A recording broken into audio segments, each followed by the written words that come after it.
Jeffrey डामर का नाम एक ऐसे कुख्यात और घृणित अपराधी के रूप में जाना जाता है जिसने न केवल हत्याएं की बल्कि उन्हें अत्यंत विकृत तरीके से अंजाम दिया।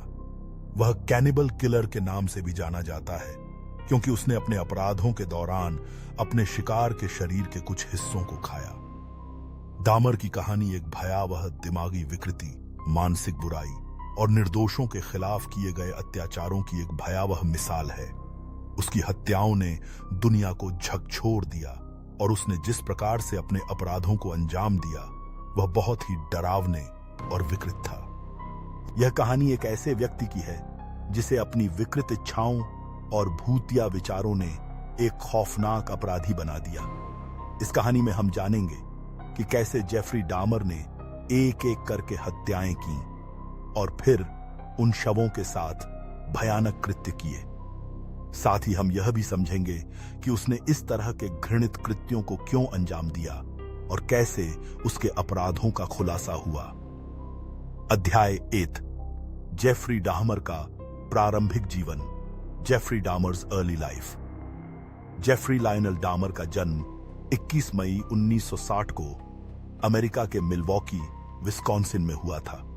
वह एक सामान्य परिवार से था और उसका बचपन शुरुआती समय में सामान्य था। उसकी मां, जो एक गृहिणी थी, और पिता, जो एक वैज्ञानिक थे, उनके बीच का संबंध भी स्थिर नहीं था। जेफरी की प्रारंभिक शिक्षा में कोई विशेष कठिनाई नहीं थी, लेकिन जैसे जैसे वह बड़ा हुआ उसकी मानसिक स्थिति में बदलाव आने लगा। डामर ने बचपन में जानवरों को मारने की आदत शुरू की, जो मानसिक विकृति की ओर संकेत था। वह अक्सर छोटे जानवरों को शिकार बनाता था और उनके शरीर के विभिन्न हिस्सों को इकट्ठा करता था। यह आदत समय के साथ और भी विकृत होती गई। उसकी मानसिक स्थिति का पता उसके माता पिता को नहीं चला और डामर का यह आदत बचपन से ही विकृत और खतरनाक थी। वह स्कूल में भी असामान्य था। उसकी दोस्ती किसी से नहीं थी और वह खुद को अकेला महसूस करता था। डामर का मन तरह तरह की अजीब और गरीब और भूतिया कल्पनाओं में खोया रहता था। यह समय उस मानसिक विकृति के लिए तैयार हो रहा था जो उसे एक खौफनाक अपराधी बनाने वाली थी। अध्याय 2, डामर की मानसिक विकृति का विकास, डेवलपमेंट ऑफ डामर्स मेंटल डिस्टर्बेंस। डामर की मानसिक विकृति धीरे धीरे बढ़ने लगी और वह अपनी आदतों में और भी खतरनाक बदलाव लाने लगा। 1978 में जब डामर 18 साल का था तब उसने अपनी पहली हत्या की। उसने एक व्यक्ति को अपहरण किया, फिर उसे मार डाला और उसके शव के साथ अत्यंत विकृत कृत्य किए। इस घटना ने उसके अपराधों की शुरुआत की और इसके बाद से उसकी मानसिक स्थिति और भी विकृत होती चली गई। वह अपनी हत्याओं में सबसे अधिक शिकार पुरुषों को बनाता था। डामर को पुरुषों के प्रति एक अजीब आकर्षण था और उसे शिकार बनाने के लिए वह उन्हें शराब पिलाकर बेहोश कर देता था। इसके बाद वह उन्हें मार डालता और शव के विभिन्न हिस्सों को खा जाता। डामर की मानसिक विकृति इस हद तक बढ़ चुकी थी कि वह मृत शरीरों के साथ घिनौनी क्रियाएं करता था। वह उनके शरीर के अंगों को संग्रहित करता और एक प्रकार का आंतरिक संतोष महसूस करता। उसकी इन हत्याओं की गति और विकृति समय के साथ बढ़ती गई और वह अब एक सीरियल किलर बन चुका था। अध्याय 3, डामर की हत्याओं का सिलसिला, the series of Dahmer's murders.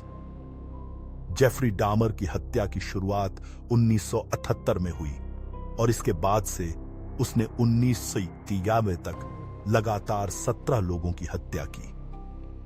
उसकी हत्याओं की प्रक्रिया एक जैसी थी।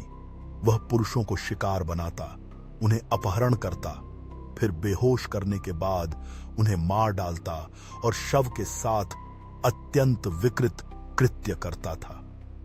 डामर की शिकार करने की शैली विशेष थी। वह अपने शिकार को एक ऐसे जाल में फंसा देता था जिसमें वह शराब और ड्रग्स का सेवन करके उन्हें बेहोश करता था। फिर वह शिकार के शरीर के अंगों को काटता और उन्हें खाता। उसके लिए यह एक प्रकार की मानसिक संतुष्टि का मामला बन गया था। डाहमर की हत्याएं पूरी तरह से असामान्य और भयावह थीं और वह अपने शिकार के शवों के साथ कई भयानक कृत्य करता था। वह उनकी हड्डियों और अन्य अंगों को संग्रहित करता था।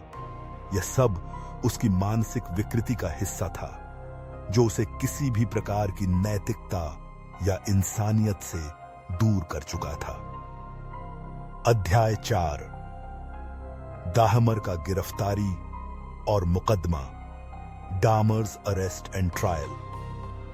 जेफरी डामर की गिरफ्तारी 1991 में हुई, जब उसने 14वीं हत्या के बाद एक शिकार को भागने का मौका दिया। उस शिकार ने पुलिस को पूरी घटना के बारे में सूचना दी और पुलिस ने डाहमर के घर की तलाशी ली। जब पुलिस ने उसके घर से साक्ष्य जुटाए तो वे हैरान रह गए। पुलिस को घर से शव के अंग, हड्डियां और मांस के हिस्से मिले। इसके बाद डाहमर को गिरफ्तार कर लिया गया और उसके खिलाफ मुकदमा चला। अदालत में उसने अपने सभी अपराधों को स्वीकार किया और बताया कि वह क्यों अपनी शिकारों के शवों के साथ भयानक कृत्य करता था। उसने बताया कि उसे इन हत्याओं से मानसिक संतुष्टि मिलती थी और वह किसी भी प्रकार की नैतिकता या शर्मिंदगी से मुक्त था। डाहमर के खिलाफ अदालत का फैसला 1992 में आया और उसे 15 आजीवन कारावास की सजा सुनाई गई। हालांकि डाहमर की सजा पूरी नहीं हो पाई, क्योंकि 1994 में उसे एक अन्य कैदी ने हत्या कर दी। उसकी हत्या ने इस खौफनाक कहानी का अंत किया, लेकिन उसकी अपराधों की कहानी हमेशा याद रखी जाएगी। निष्कर्ष, कंक्लूजन। जेफरी डामर की कहानी हमें यह सिखाती है कि किसी व्यक्ति की मानसिक विकृति कितनी भयावह हो सकती है और कैसे एक व्यक्ति का मानसिक स्वास्थ्य उसकी पूरी जिंदगी को प्रभावित कर सकता है। डाहमर ने केवल हत्या ही नहीं की, बल्कि एक मानसिक विकृति की वजह से उसने अपने शिकार के शवों के साथ अत्यंत विकृत क्रियाएं की। यह कहानी एक खौफनाक वास्तविकता है, जो हमें यह याद दिलाती है कि मानसिक स्वास्थ्य पर ध्यान देना कितनी महत्वपूर्ण बात है और समाज को इस दिशा में काम करने की आवश्यकता है, ताकि इस तरह के अपराधों को रोका जा सके।